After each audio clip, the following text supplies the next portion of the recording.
हमने एक बात अपने माता पिता, अपने बड़ों से, अपने बुजुर्गों से सुनी ही होगी कि संगति का प्रभाव मनुष्य पर पड़ता ही है। यदि वर्षा की एक बूंद सीप के मुख में जाए तो वो मोती बन जाती है, और यदि वही वर्षा की एक बूंद सर्प के मुख में जाए तो विष। तो क्या यही सत्य है? नहीं। आपने कभी चंदन के वृक्ष को देखा है?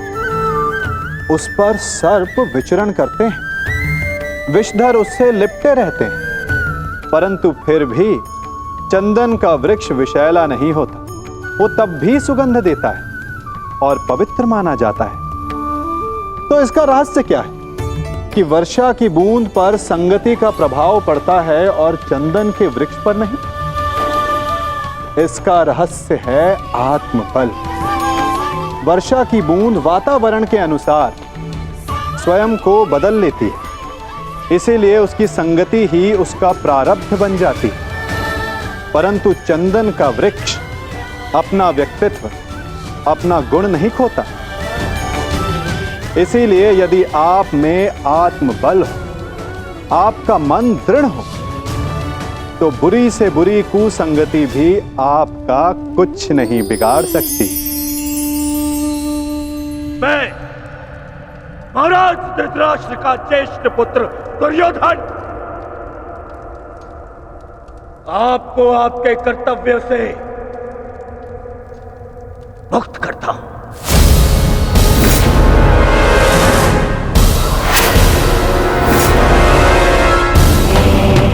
बताए क्यों पितामह? क्योंकि आपसे कहीं अधिक विश्वास मुझे मेरे मित्र कर्ण पर है, उसकी प्रबलता पर है। क्योंकि आपका हृदय तो सदैव पांडवों के हित में ही सोचता आया है।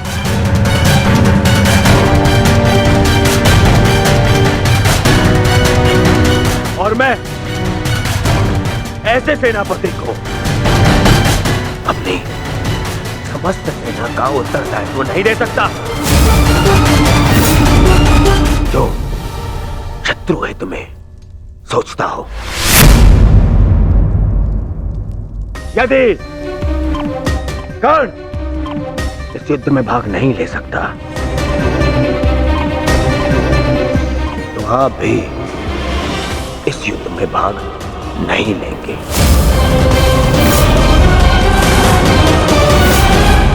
यदि तुम्हारा यह निर्णय है दुर्योधन, तो यही सही। मैं स्वयं को इस युद्ध से विरक्त घोषित करता हूं।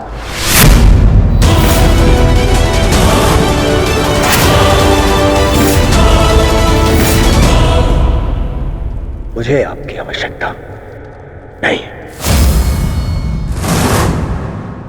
दुर्योधन, ये क्या कह रहे हो तुम? मूर्खता मत करो और मित्रता की मोह में नेत्रहीन ना बनो दुर्योधन। हमें कर्ण से अधिक पितामह की आवश्यकता है, समझ गए तुम? मैंने आपसे सुझाव मांगा। मांगा तो जाइए और जाकर अपना स्थान ग्रहण कीजिए। मुझे याद है कि मैं क्या कर रहा हूं। जाइए।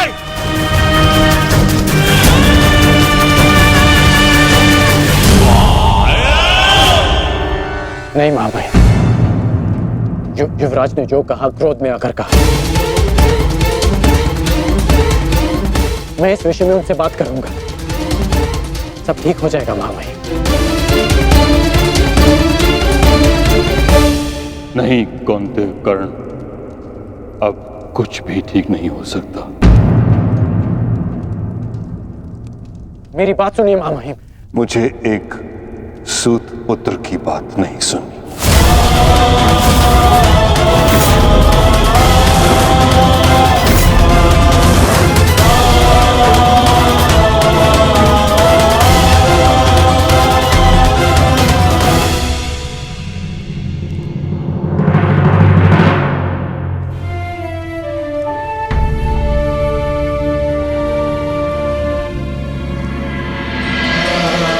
कुरुक्षेत्र में तुम्हारे विरुद्ध खड़ा प्रत्येक योद्धा तुम्हारा शत्रु है पार्थ, जिसका तुम्हें वध करना है।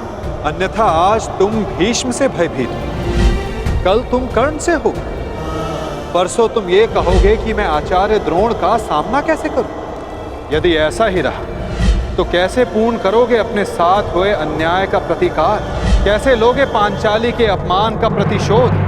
क्या बात है आर्य, बड़ी गहन सोच में डूबे हुए हैं। कोई समस्या है? समस्या क्या है मैं नहीं जानता, परंतु एक विचित्र भय की अनुभूति हो रही है मुझे।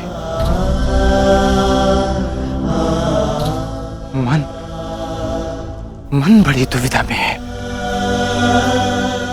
कैसा भय और कैसी अनुभूति?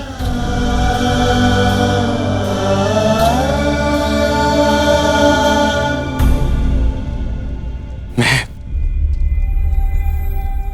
और मेरा मन इस दुविधा में है कि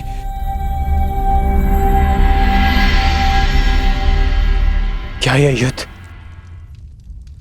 उचित है? क्या अपनों का वध करना आवश्यक है? मन में संशय है, कहीं हम कोई अनर्थ तो नहीं करने जा रहे? अनर्थ तो उन्होंने किया था आर्य। भूल गए लक्षाग्रह, भूल गए वो द्यूत सभा, भूल गए मेरा चीरहरण करने का प्रयास। वो वनवास अज्ञातवास स्मरण नहीं आपको? ये अनर्थ नहीं, अपितु इस समय का सबसे अर्थवान कार्य है आर्य।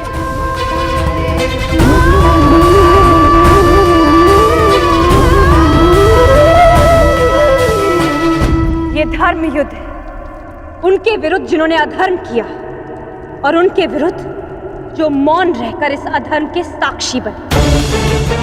ये एक प्रयास है आर्य, आने वाली पीढ़ियों के समक्ष एक उदाहरण प्रस्तुत करने का कि जो अधर्म करता है और जो चुप रहकर उसे होते हुए देखता है, वो दोनों ही नाश के भागी हैं।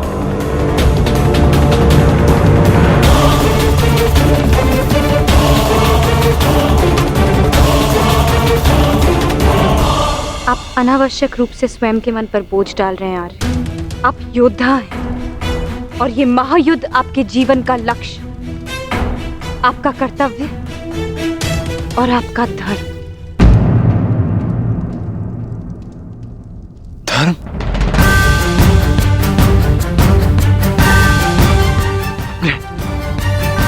अपने पितामह पर शस्त्र उठाना कैसा धर्म है? गुरु का वध करना कैसा कर्तव्य? विराट युद्ध में जब यही लोग आपके विरुद्ध धनुष बाण ताने खड़े थे, तो क्या ये उनका कर्तव्य था? प्रतिज्ञा से बंधे होने का बहाना बनाकर अपनी कुलवधू की लाज लुटते हुए देखना, क्या ये उनका धर्म था? और ये मत भूलिए आर्य, आचार्य द्रोण ने अपना प्रतिशोध पूरा करने के लिए पिताश्री के विरुद्ध आप सबको युद्ध में झोंक दिया था। अब तो अधर्म का प्रतिकार ले रहे हैं।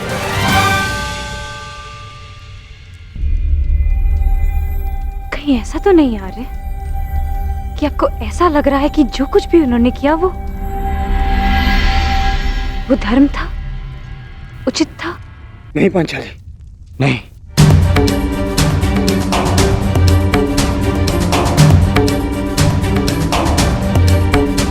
जो उन्होंने किया वो सर्वथा अनुचित था, परंतु मन में दुविधा यह है कि जो हम करने जा रहे हैं वो उचित है। यदि हम भी उनकी ही भाषा में उन्हें उत्तर देंगे तो फिर हममें और उनमें क्या अंतर रह जाएगा?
थके हैं आज, विश्राम कीजिए, सो जाए। सो जाऊं? कैसे सो जाऊं पांचाली, जबकि मुझे ज्ञात है कि कल प्रातः मुझे वाहन संधान करने हैं जो मेरे परिजनों को मृत्यु की नींद सुला देंगे।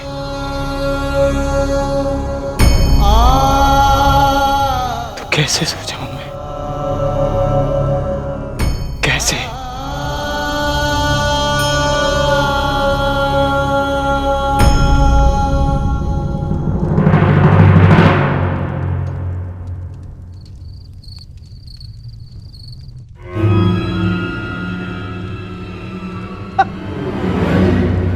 साम दाम दंड भेदेन अस्माकं विजयम निश्चितम।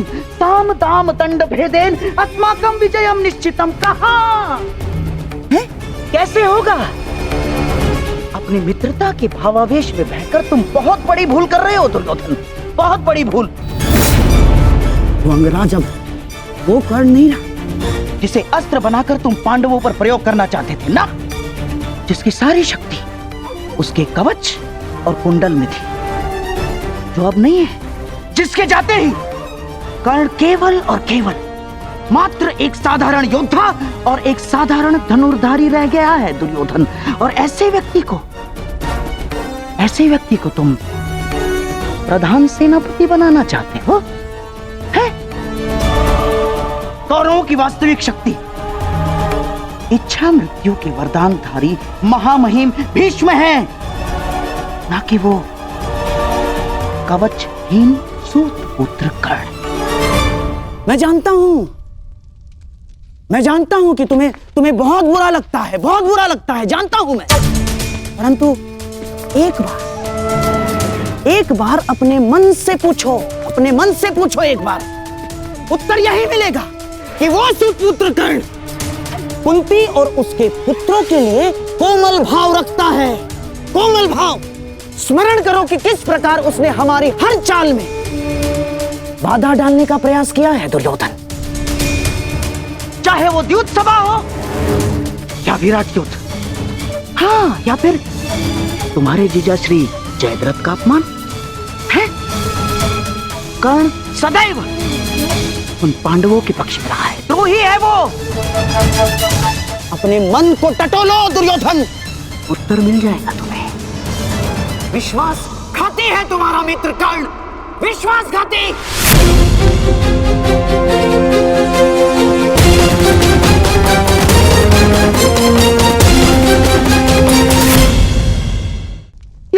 ये क्या कर रहे हो?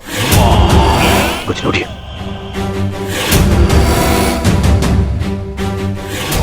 मैंने अपने मन को टटोल कर देखा तो स्वर से ये आया कि मेरा मित्र कर्ण पूर्ण रूप निष्ठावान है। एक और स्वर मन से निकला कि यदि मेरे मित्र कर्ण के ऊपर कोई भी उंगली उठाए तो उसे तोड़ देना।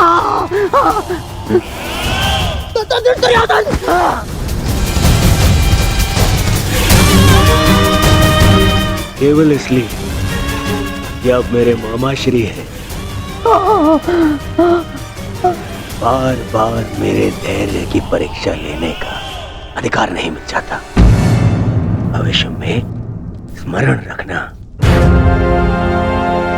जब मैंने अपने संबंधियों को क्षमा नहीं किया, उन्हें 5 गांव ना देकर इस महायुद्ध का आह्वान कर दिया, तो आपका नाश करने में मुझे एक क्षण भी नहीं लगेगा।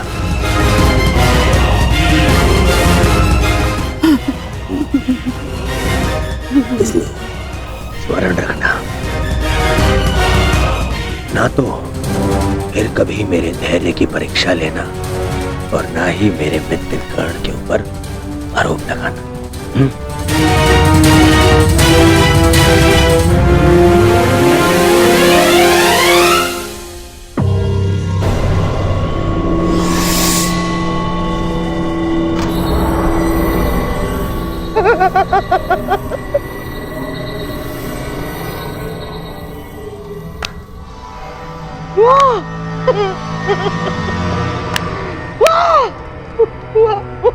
वाह! मेरे होने वाले सम्राट, वाह! आज तुमने उस पुत्र के कारण अपने उस मामा का अपमान किया जो अपना सब कुछ त्याग कर तुम्हारे हित के लिए, केवल तुम्हारे हित के लिए अपनी बहन के घर श्वान बनकर बैठा है। तुमने उस मामा का अपमान किया जिसने अपना श्वास, अपना ध्यान, अपनी आस, अपना अभ्यास सब कुछ न्योछावर कर दिया अपने होने वाले सम्राट के लिए। तुमने उस मामा का अपमान किया दुर्योधन, जिसने साम दाम दंड भेद, युक्ति कपट छल कुचक्र षड्यंत्र सबकी पराकाष्ठा कर दी। क्यों? अपने होने वाले सम्राट के लिए है? और तुमने उस मामा का अपमान किया उसके लिए जिसने अपना कवच और कुंडल उन पांडवों को दान में दे दिया। साधु मेरे होने वाले सम्राट, साधु।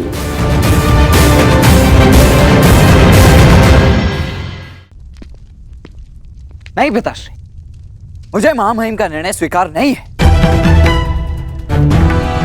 मुझे तो युवराज दुर्योधन का संदेह उचित प्रतीत होता है। हाँ, अवश्य महामहिम उन पांडवों की सुरक्षा चाहते हैं और वो जानते हैं कि जब तक आप युद्ध में उपस्थित रहेंगे तब तक पांडव सुरक्षित नहीं है।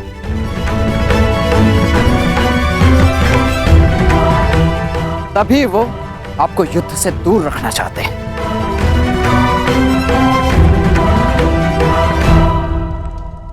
जानता हूं मैं ये बात।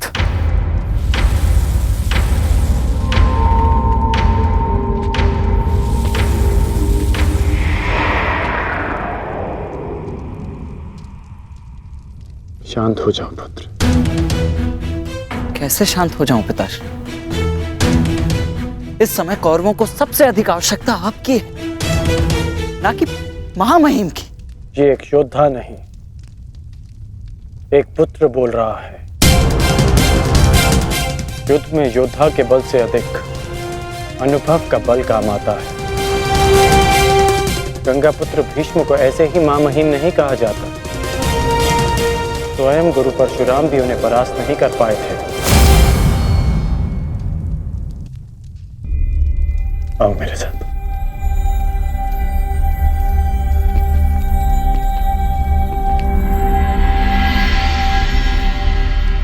जब तुम भीतर आए थे तो बाहर कौन था?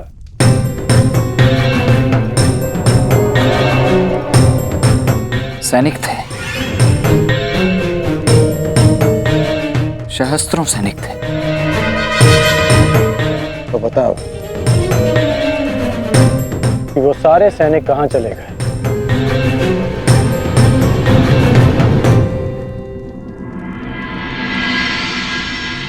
हस्तिनापुर में चारों ओर यह सूचना फैल रही है कि महामहिम कौरव सेना का नेतृत्व नहीं करेंगे। सारे सैनिक अपने अपने सेना नायकों के पास इस बात की पुष्टि करने के लिए गए हैं।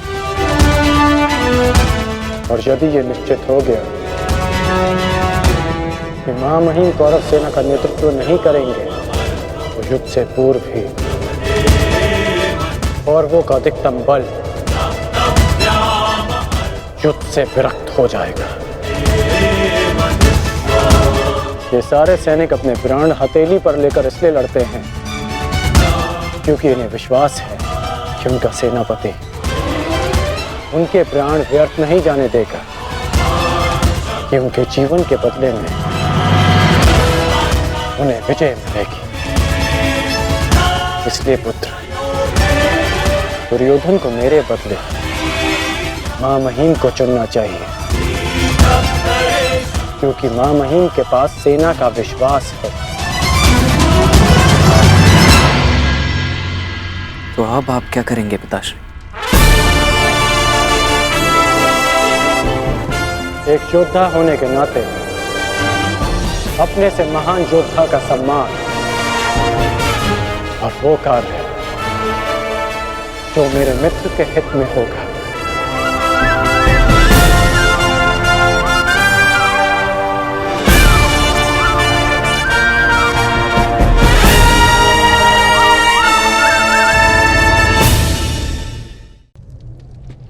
सिंह को जंगल का राजा कहते हैं।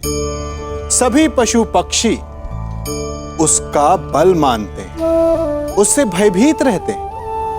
परंतु सिंह को भी अपने भोजन के लिए आखेट करना पड़ता है, घात लगानी पड़ती है। बड़ी दूर तक उसे अपने शिकार का पीछा करना पड़ता है और तब जाकर उसे भोजन मिलता है। और कई बार उसके ये कठिन प्रयास भी असफल होते हैं। यदि सिंह ये सोचकर बैठ जाए कि मैं तो वन का राजा हूं, मेरा भोजन स्वयं मेरे मुख में आकर गिर जाए, तो वो भूखे मर जाएगा। क्या समझे? राजा हो या रंग, उद्यम सभी को करना पड़ता है, क्योंकि मेहनत, परिश्रम यही तो सफलता की कुंजी है। यदि जल पाना है तो कुआं खोदने में पसीना बहाना ही होगा। यदि सफलता पानी तो रात दिन परिश्रम करना होगा। बिना परिश्रम के तो देवों को भी अमृत नहीं मिलता। इसलिए परिश्रम कीजिए, आज नहीं तो कल सफलता अवश्य मिलेगी। तुमने उस मामा का अपमान किया उसके लिए, जिसने अपना कवच और कुंडल उन पांडवों को दान में दे दिया। मेरा कवच, मेरा कौशल, मेरी प्रतिभा नहीं, वो केवल एक ढाल थी।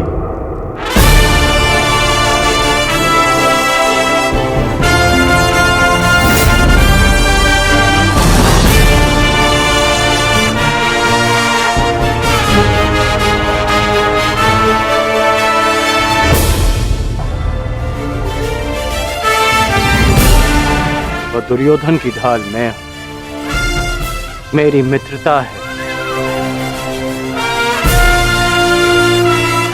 और ये मित्रता मेरे लिए मेरे प्राणों से भी अधिक महत्वपूर्ण है। मैंने सदैव अपने मित्र के प्रति अपनी निष्ठा सिद्ध की है और आज भी मैं ऐसा ही करूंगा।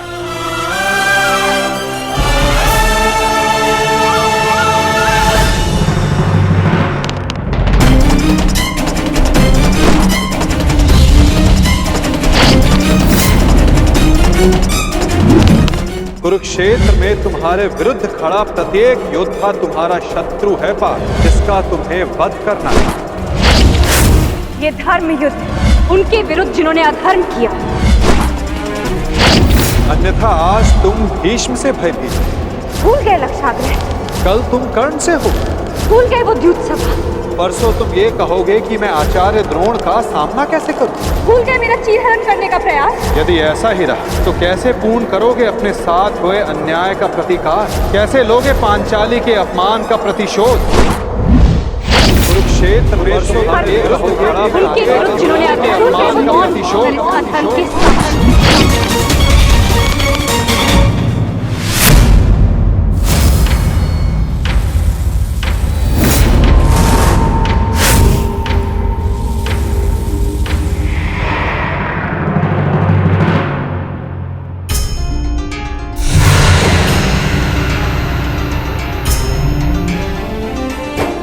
पुत्र का धर्म होता है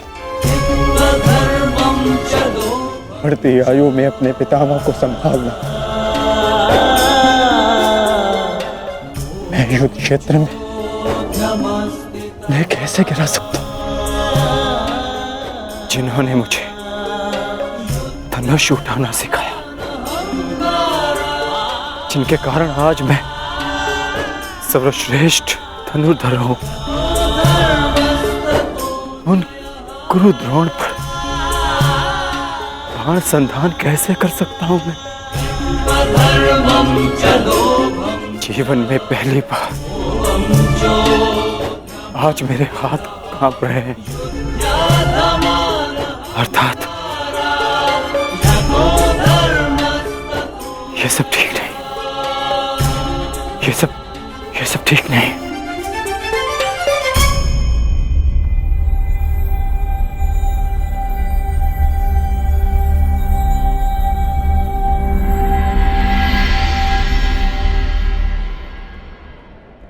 क्या हुआ पार्थ?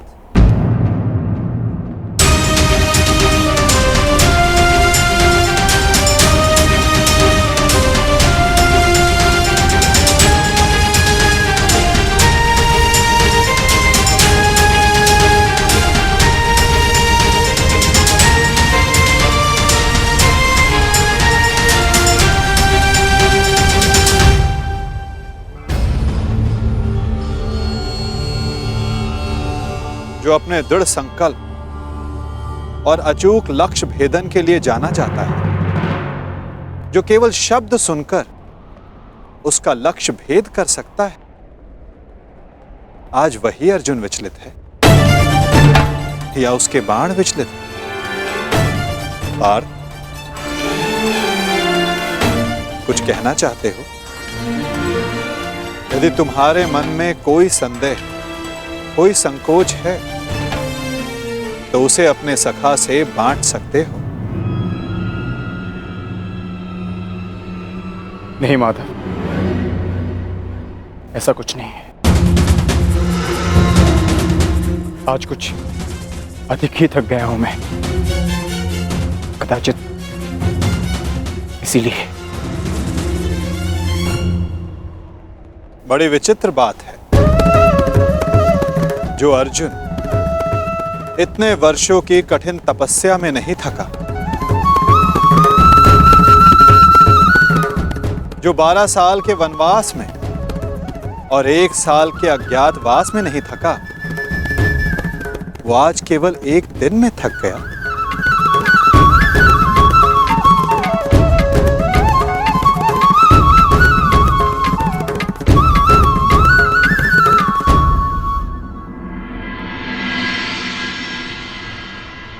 कोई बात नहीं पार्थ, असाधारण मनुष्यों के जीवन में विचित्र कथाएं होती ही रहती हैं।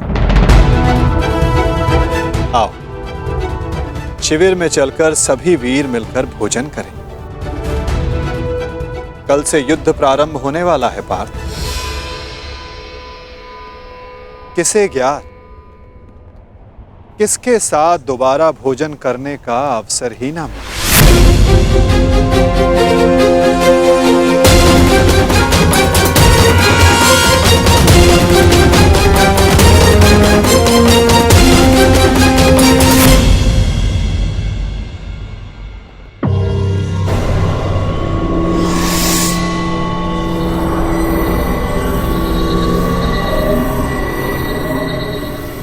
हम सबको यहाँ पे क्यों बुलाया गया है मामा श्री? क्या? मुझे तो लगा कि तुमने हम सबको यहाँ एकत्रित होने का आदेश दिया है।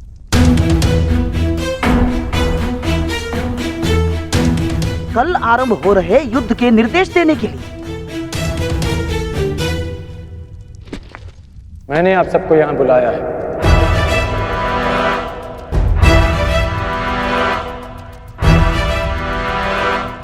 पधारने के लिए धन्यवाद। परंतु तुमने हमें यहाँ क्यों आमंत्रित किया है कर्ण? बताता हूं मित्र, पहले सभा पूर्ण हो जाए।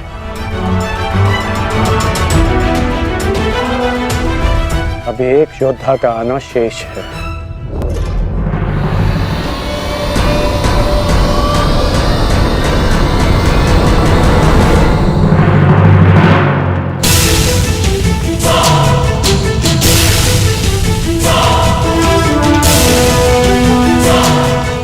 इससे पूर्व कि किसी के भी मन में कोई विचार उत्पन्न हो, मैं बता देना चाहता हूं कि मेरे यहां आने का कोई उद्देश्य नहीं। मैं यहां केवल अंगराज के आग्रह पर उपस्थित हुआ हूं।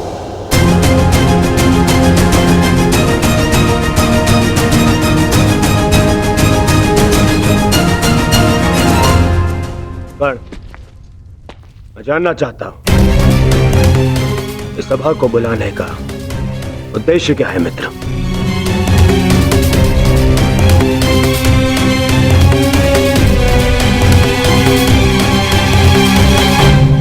उद्देश्य है युद्ध में विजय।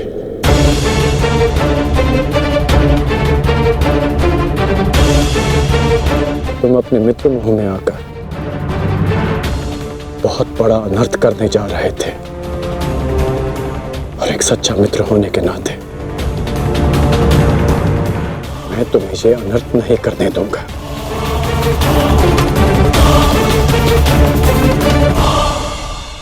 मैं राधेकरण आप सबके समक्ष एक प्रस्ताव रखता हूं कि गंगा पुत्र महामहिम भीष्म को फिर से कौरव सेना का सेनापति नियुक्त किया जाए।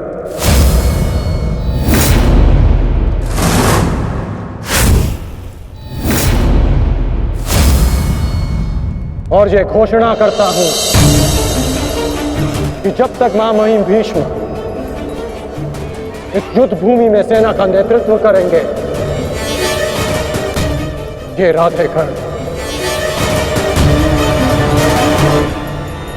युद्ध भूमि में नहीं आएगा।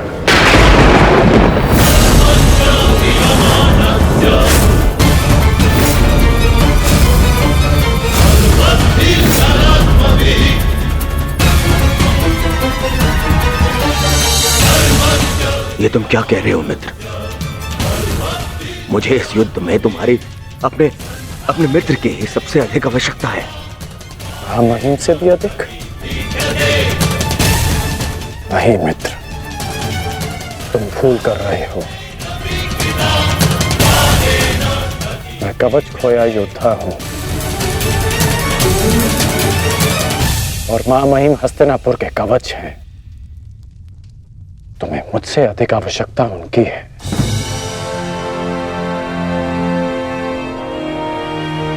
मैं स्वीकार करता हूं कि कौरव सेना का नेतृत्व करने में महामहिम से अधिक सक्षम कोई नहीं।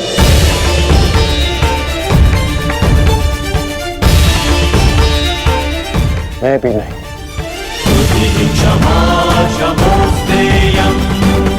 मुझमें योग्यता है, परंतु महामहिम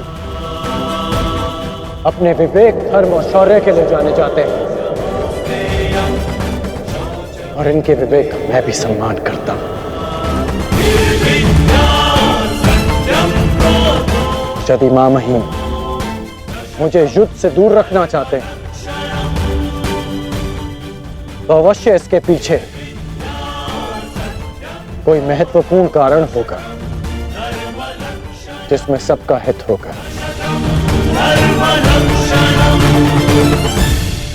मैं ये सब इसलिए कर रहा हूं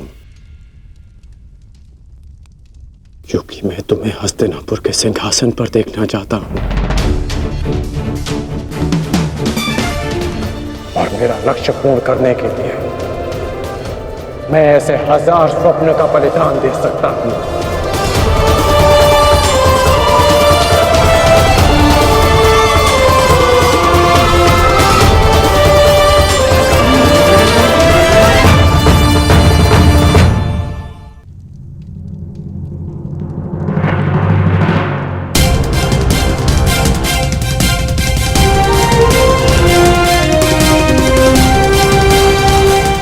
आपके बिना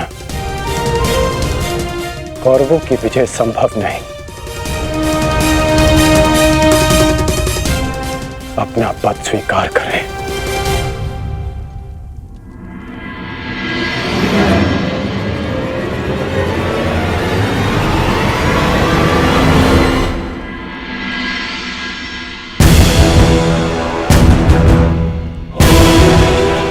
हर हर महादेव।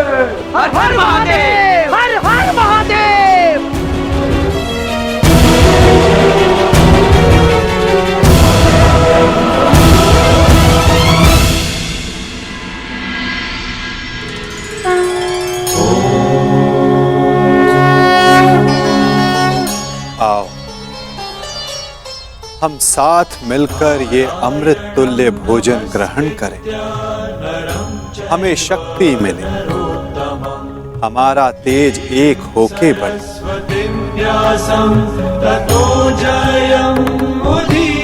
हमारा ज्ञान बढ़े, हमारे मध्य कोई विष न फैले, फैले तो केवल हमारा यश।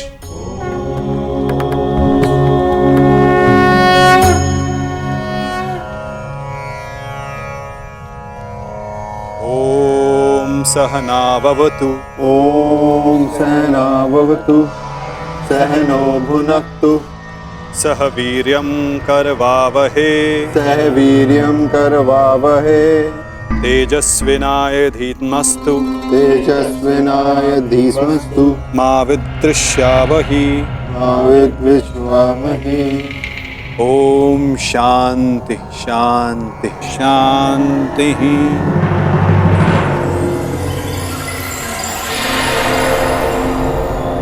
आओ भोजन प्रारंभ करें।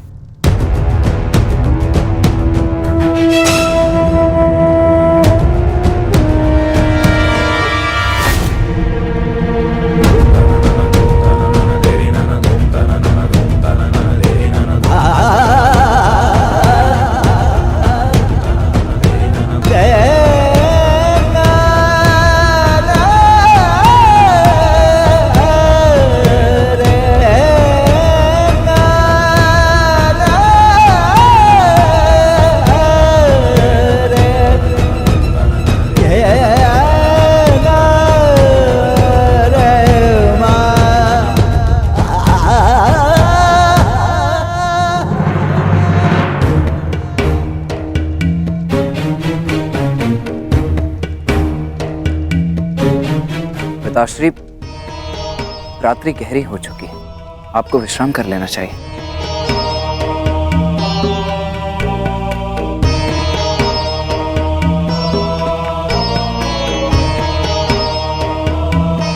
विश्राम की आवश्यकता तो तुम्हें है पुत्र। कल इस महायुद्ध में तुम्हें अपना कौशल दिखाने के लिए प्रस्तुत जो होना है। कल मेरे लिए बहुत बड़ा दिन है कि मेरा पुत्र इतिहास के सबसे बड़े महायुद्ध में पदार्पण करेगा।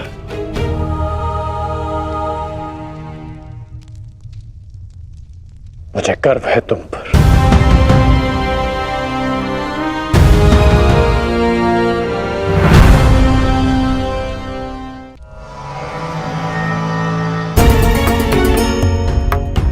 सब कुशल पार्थ? मैं तुम्हारे साथ हूं पार्थ। परंतु युद्ध में तो आप शस्त्र नहीं उठाएंगे।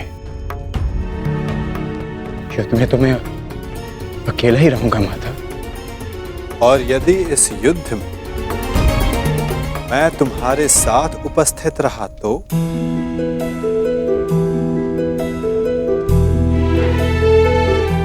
मुझसे अधिक भाग्यवान इस संसार में और कोई नहीं होगा। परंतु मैं जानता हूं मेरी ये कामना अधूरी रह जाएगी। यदि कामना पूर्ण बल से की जाए तो वो अवश्य पूर्ण होती है पार्थ। और यदि प्रार्थना में समर्पण तो वो स्वीकार होती है।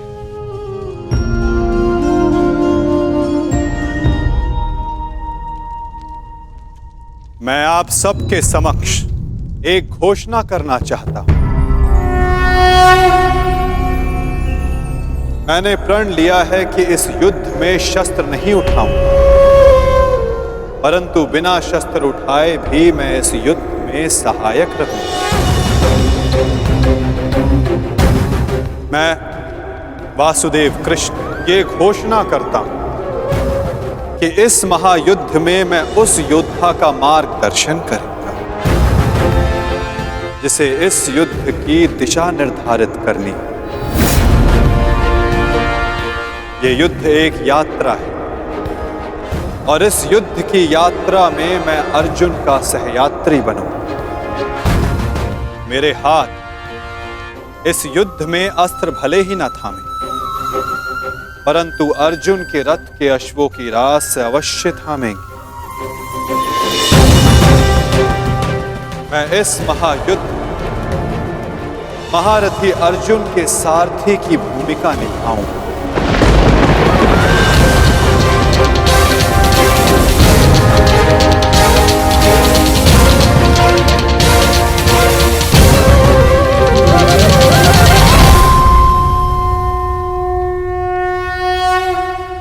नहीं माधव, मैं रथी बनकर आपको आदेश दूं, यह संभव नहीं। आपका स्थान सबसे ऊंचा है, तो मैं स्वयं आपको नीचे स्थान पर बैठने नहीं दे सकता। कौन ऊंचे स्थान पर बैठा है और कौन नीचे स्थान पर, ये तो देखने वाले के दृष्टिकोण पर निर्भर करता है। तुमने कहा कि मैं सबसे योग्य हूं, और जो सबसे योग्य होता है उसका धर्म होता है कि वो अपने से छोटों का मार्गदर्शन करे, और मैं इस युद्ध में यही करूंगा। मैं इस युद्ध में तुम्हारा सारथी इसलिए बनूंगा, यदि तुम अपने लक्ष्य के मार्ग से भटक जाओ तो पुनः तुम्हें तुम्हारे लक्ष्य के मार्ग पर ला सकूं।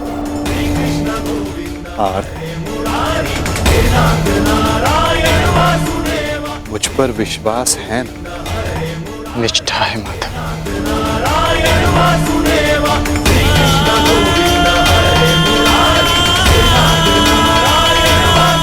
आज मैं धन्य हो गया, जिसके सारथी आप हैं,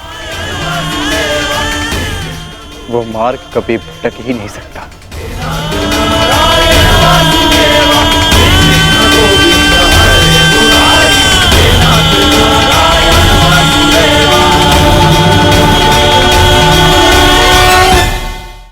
देख रहे हैं इसे?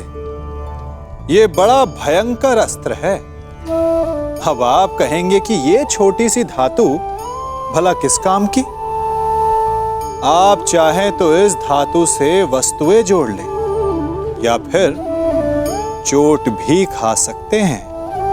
ये एक धातु लकड़ी के दो पट्टों को एक करके जोड़ सकती है, या फिर आपके शरीर में लग जाए या चुभ जाए तो आपको बहुत बड़ा घाव भी दे सकती है। इसलिए एक बात सदा स्मरण रखें, कोई भी वस्तु छोटी या बड़ी नहीं होती, सबका अपना महत्व होता है।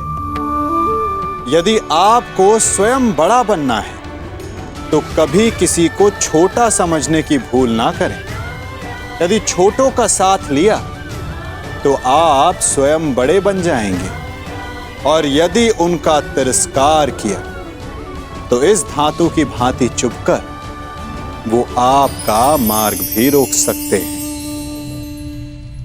पिताश्री, मैं जाने से पूर्व आपको एक वचन देना चाहता हूं। वचन कि आपका गर्व बढ़ेगा और सर नीचा होगा उन लोगों का जिन्होंने आपको इस युद्ध में प्रवेश करने से रोका। मैं आपकी तुलना करने में भले ही समर्थ नहीं, परंतु शत्रु मेरी तुलना आपसे अवश्य करेंगे पिताश्री। वचन देता हूं पिताश्री की वृषसेन के धनुष से निकले हर एक बाण पर अंगराज कर्ण के कौशल का चिन्ह होगा। मेरे हर एक प्रहार पर आपके परिवर्तन की छाप होगी पिताश्री। आपका कवच भले ही शत्रुओं ने आपसे छीन लिया हो पिताश्री, परंतु मैं शत्रुओं के एक एक वार पर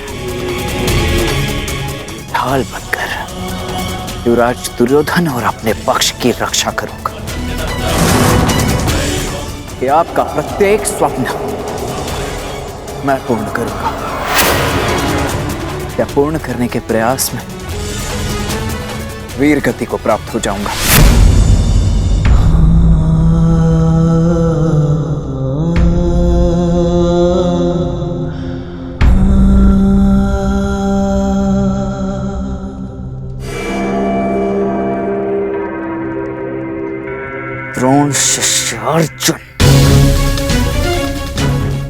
शिष्य अर्जुन के मन में मैं ये प्रश्न उत्पन्न कर दूंगा पिताश्री की, यदि अंगराज कर्ण का अंश उन पर इतना भारी पड़ रहा है तो तब क्या होगा जब स्वयं अंगराज कर्ण से उनका सामना होगा।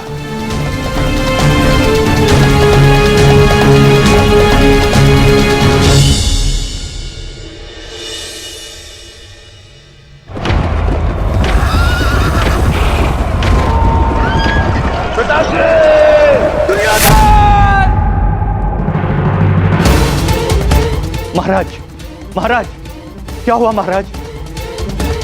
आप ठीक तो है ना? क्या आपने कोई दुस्वप्न देखा है? क्योंकि कदाचित दुस्वप्न देखना मेरा प्रारब्ध हो गया है। परंतु संजय, तुम इस समय यहां कैसे? महाराज, महर्षि वेदव्यास जी पधारे हुए हैं आपसे मिलने के लिए, वही समाचार लेकर आया था। किंतु ऐसी स्थिति में मिलना क्या उचित होगा महाराज? महर्षि,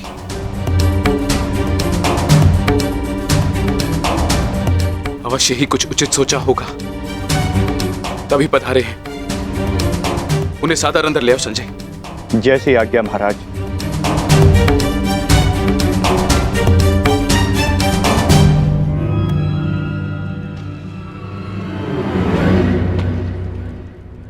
प्रणिपात महाराज। आप महर्षि हैं, मेरे नियोगी पिता भी। इस प्रकार प्रणिपात करके और मुझे महाराज कहकर मुझे लज्जित ना करिए। आइए, आपका स्वागत है। आइए, आइए। मैं यहां अपने नियोगी पुत्र से मिलने नहीं, अपितु हस्तिनापुर नरेश को चेताने आया हूं। ये बताने आया हूं कि यह समय सोने का नहीं, अपितु जागने का है। इस महायुद्ध को रोकने का है। यह इस महायुद्ध से पूर्व की अंतिम रात्रि है। इस महायुद्ध को रोकने का प्रयत्न कीजिए महाराज। यदि एक बार ये युद्ध आरंभ हो गया तो इस अनर्थ को रोकना असंभव हो जाएगा। सहस्त्रों निर्दोष अपने प्राण गंवा बैठेंगे, अनेकों परिवार सदैव के लिए नष्ट हो जाएंगे। ये महाविनाश रोकना केवल आपके हाथों में। जो पिता अपने पुत्र पर जीवन भर नियंत्रण ना रख सका, वो इस विभीषिका को रोकने का बीड़ा कैसे उठा सकता है? यह युद्ध निश्चित है महर्षि। इस युद्ध को रोक पाना हम मेरे बस की बात नहीं। मुझे क्षमा कर दीजिए। मैं तो कदाचित आपको क्षमा कर दूं, किंतु इतिहास आपको कभी क्षमा नहीं करेगा। हस्तिनापुर में शांति दूत बनकर आए वासुदेव के साथ दुर्व्यवहार का परिणाम है ये। पुत्रहट को दोष मत दीजिए। इस महाविनाश के लिए पुत्रहट नहीं, आपका पुत्रमोह उत्तरदायी है। तो आप क्या मुझे उल्हाना देने आए हैं महर्षि, या फिर श्राप? नहीं, वरदान देने आया हूं। मैं आपको दिव्य दृष्टि देने आया हूं। जिस विनाश की नींव आपने स्वयं रखी है, आप उसको देख सकें। नहीं, ऐसा मत कीजिए महर्षि। ये वरदान नहीं है, ये श्राप है। अरे जिस पिता ने अपने पुत्रों को घुटनों के बल चलते नहीं देखा, अरे वो पिता अपने पुत्रों को घुटनों के बल अपने प्राणों की भीख मांगते कैसे देख सकता है? जिस पिता ने अपने पुत्रों के मस्तक पर तिलक लगते नहीं देखा, वो अपने उन पुत्रों के सर कटे कैसे देख सकता है? जिस पिता ने अपनी वधुओं को सुहागन नहीं देखा, वो पिता अपनी वधुओं को विधवा कैसे देख सकता है? किस प्रकार? ये अत्याचार मत कीजिए महर्षि, मत कीजिए। मुझे कोई दृष्टि नहीं चाहिए, मुझे कोई दृष्टि नहीं चाहिए। मेरी आपसे विनती है महर्षि कि मेरे स्थान पर आप ये दिव्य दृष्टि संजय को दे दें, ताकि संजय मुझे इस युद्ध के समाचार के साथ साथ मेरे पुत्र का समाचार भी मुझे देते रहे। आपकी इच्छा अनुसार मैं ये दिव्य दृष्टि संजय को प्रदान करता हूं।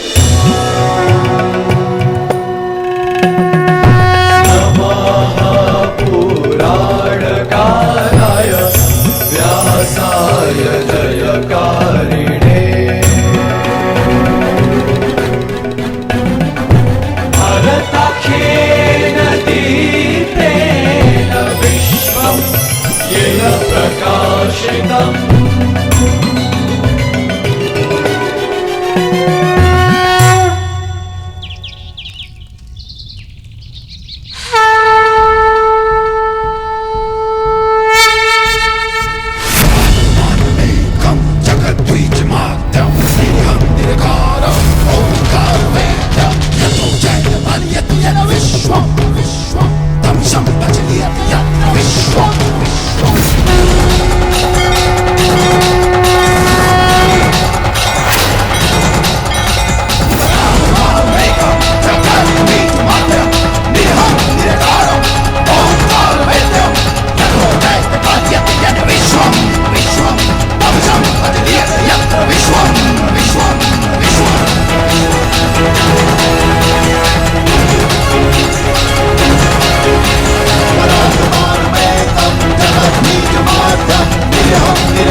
अपना सर्वश्रेष्ठ प्रदर्शन करना पुत्रों।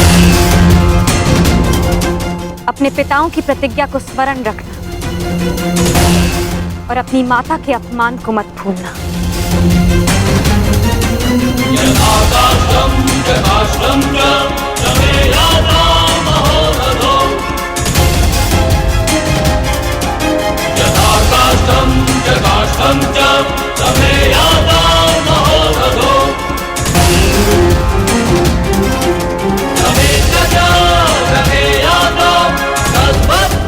विजय हमारी होगी।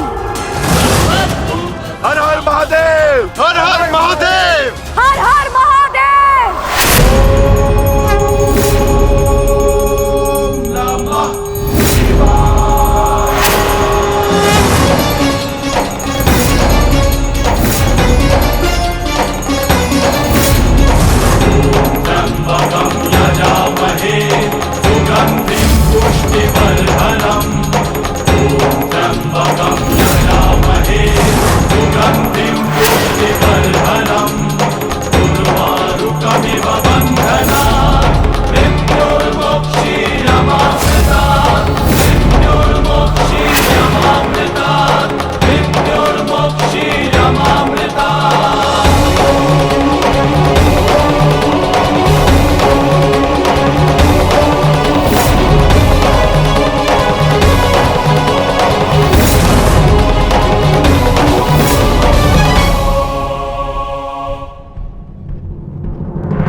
हर हर महादेव, हर हर महादेव, हर हर महादेव, हर हर महादेव, हर हर महादेव, हर हर महादेव, हर हर महादेव, हर हर महादेव। स्मरण रहे पुत्र, अब इस युद्ध भूमि में तुम्हारे विरोध में जो भी हो उससे तुम्हारा कोई संबंध नहीं। तुम्हारा संबंध केवल तुम्हारे कर्तव्य और तुम्हारे लक्ष्य से है। यदि मेरे स्थान पर आप होते तो क्या आपके लिए ये स्वीकार कर लेना इतना ही सरल होता पिताश्री? सत्य कहूं तो सरल नहीं होता, विशेषकर तब जब मुझे ज्ञात हो गया है कि पांडवों से मेरा रक्त संबंध है, किंतु पुत्र, मैंने सदैव एक बात को माना है कि आपको आपके वचन पर अडिग रहना चाहिए। तुमने युद्ध चुना है, परंतु युद्ध क्या परिणाम चुनेगा ये उसका अधिकार है। तुम्हारा अधिकार केवल अपने कर्म और अपने कर्तव्य पर है। इस युद्ध में अपना सर्वश्रेष्ठ प्रयास करना।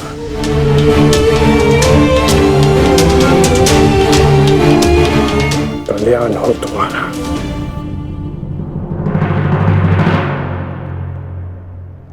हर हर महादेव, हर हर महादेव, हर हर महादेव।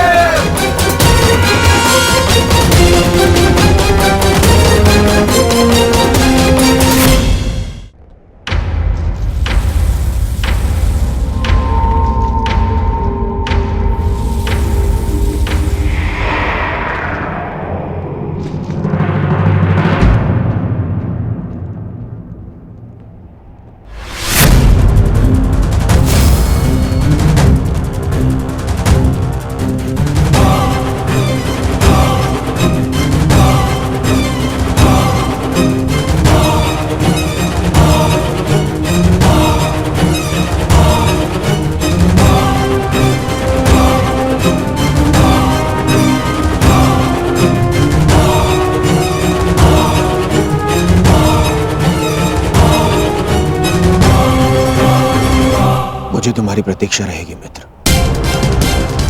और मुझसे भी अधिक इस भूमि को तुम्हारी प्रतीक्षा रहेगी कि कब अंगराज जैसा वीर अपने चरण रखकर इसे महान बनाए।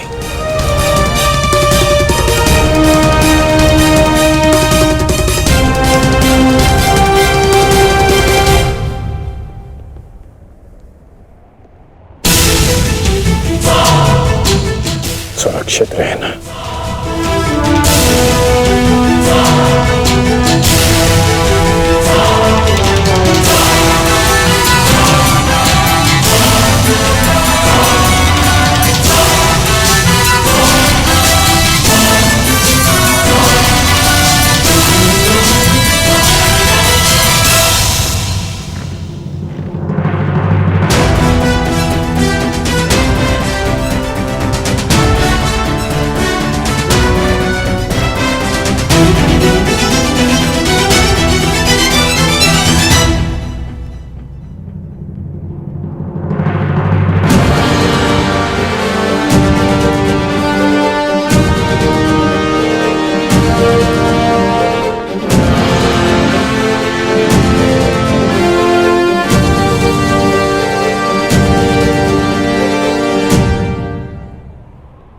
प्रणिपात माता। कल्याण वस्तु। आओ पार्थ, रथ पर आरूढ़ हो जाओ।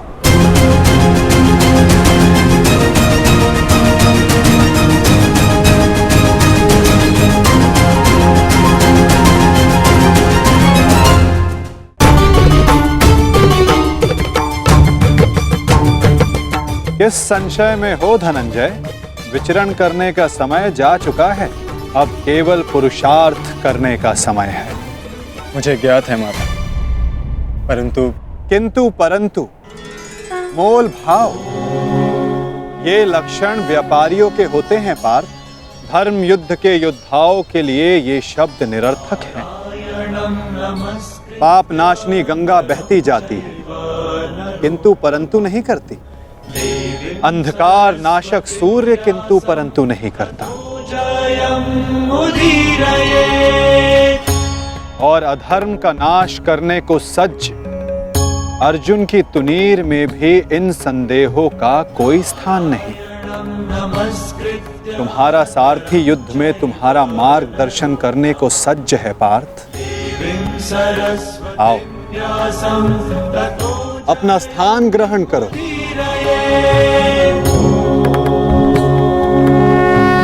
कुरुक्षेत्र की युद्ध भूमि तुम्हें पुकार रही है पार्थ। मुझ पर विश्वास रखो। आपसे अधिक विश्वास तो मुझे स्वयं पर भी नहीं है माधव। और मेरे लिए महत्वपूर्ण ये है कि तुम स्वयं पर विश्वास रखो।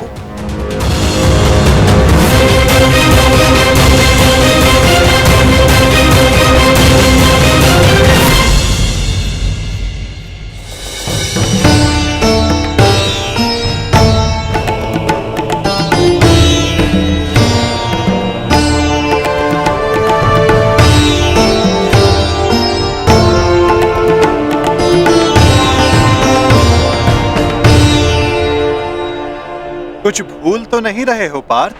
क्या माधव? भ्राता भीम को वीर हनुमान ने इस युद्ध में आप सबकी सहायता करने का वचन दिया था। उनका साथ आप सबको साहस, शक्ति और निडरता देगा। बजरंग बली का आवाहन करो पार्थ।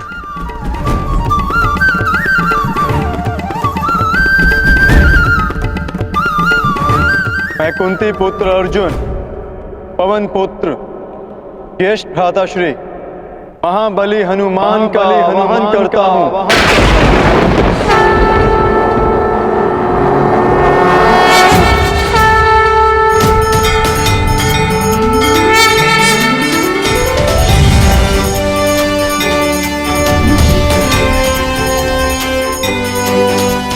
हे महाबली हनुमान, मेरे रथ के ध्वज पर विराजमान हुई है। अंजनी गर्भ संभूता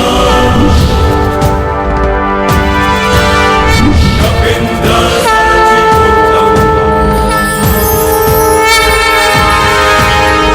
अंजनी गर्भ संभूता कपिंद्र सचितोतम राम प्रिय नमस्तुभ्यं हनुमान। बजरंग बली पधार गए।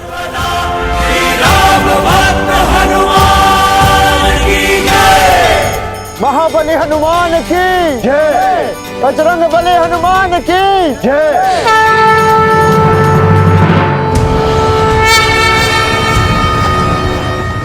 युद्ध का पहला दिन